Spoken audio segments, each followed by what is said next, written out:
आपको पता है जब ऊँची जाति के घर में कोई छोटी जाति का इंसान चला जाता है तो लोग क्या बातें करते हैं, हम अशुद्ध हो गए हैं, हमारे देवता रूठ गए हैं।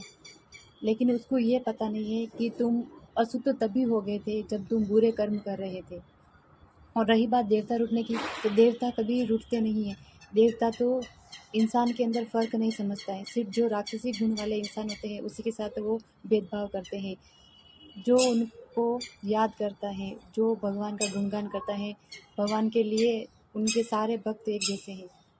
इस दुनिया में जितने भी लोग हैं वो प्रेम व्यू के चक्र से गुजर चुके हैं, कुछ फंसे हुए हैं, लेकिन वही बदनाम होता है जो उनकी निगाह में आ जाता है। दुनिया जो देखती है उसी को सच मानती है।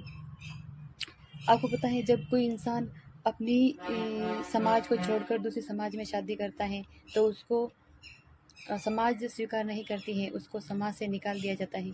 मैं ये नहीं कहती कि आप अपनी समाज को छोड़कर दूसरे समाज में शादी करें, पर यह है कि अगर किसी को अदर समाज में मन लग जाता है या उससे मोहब्बत हो जाती है तो समाज को उसे अधिकार देना चाहिए शादी करने का, लीगल तरीके से शादी करने का। यानी कि उसको समाज से बाहर नहीं निकालोगे तो वो उसका दम नहीं घुटेगा। क्योंकि अधिकतर लव मैरिज सक्सेसफुल क्यों नहीं होती है, क्योंकि समाज उसे स्वीकार नहीं करता है, परिवार भी स्वीकार नहीं करता है। तो ऐसे में क्या है कि आपस में भी उसकी अच्छी बनती नहीं है और फिर लड़ाई दंगे होते हैं, फिर वो आपस में एक दूसरे से दूर हो जाते हैं। जब मैं ये कहती हूँ कि अगर किसी अदर समाज में शादी कर रहा है इंसान तो उसको लीगल तरीके से शादी करनी चाहिए, पेरेंट्स की परमिशन से, और हर चीज़ सिस्टमेटिक जैसे शादी होती है अपनी बिरादरी में वैसे करके शादी करनी चाहिए। बड़े जितने भी कंट्री हैं, अमेरिका, यूरोप, जापान, इन देशों में भेदभाव बिल्कुल भी नहीं है। इसलिए तो उनका देश तरक्की करता है, डेवलपमेंट में आगे है, और हमारा इंडिया डेवलपमेंट बिल्कुल पीछे है। सबसे ज़्यादा हमारे इंडिया में ही भेदभाव किया जाता है।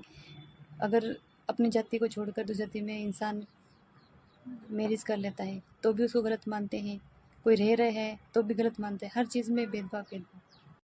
जब कोई बड़ी जाति का छोटी जाति से गलत रिलेशन बनाता है तब उसको समाज की परवाह नहीं होती है, जब शादी की बात आती है तभी उसको समाज की परवाह होती है। तब वो सोचता है कि समाज क्या कहेगा, लोग क्या कहेंगे।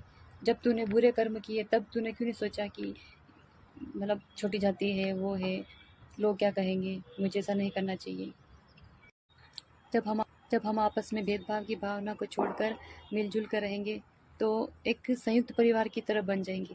जब संयुक्त परिवार होता है तो उसमें रहने वाले लोग अच्छे ही कहलाते हैं, और एक संयुक्त परिवार का जो देश है वो संयुक्त राष्ट्र होता है, और संयुक्त राष्ट्र के अंदर रहने वाले नागरिक संयुक्त नागरिक कहलाते हैं। राधे राधे।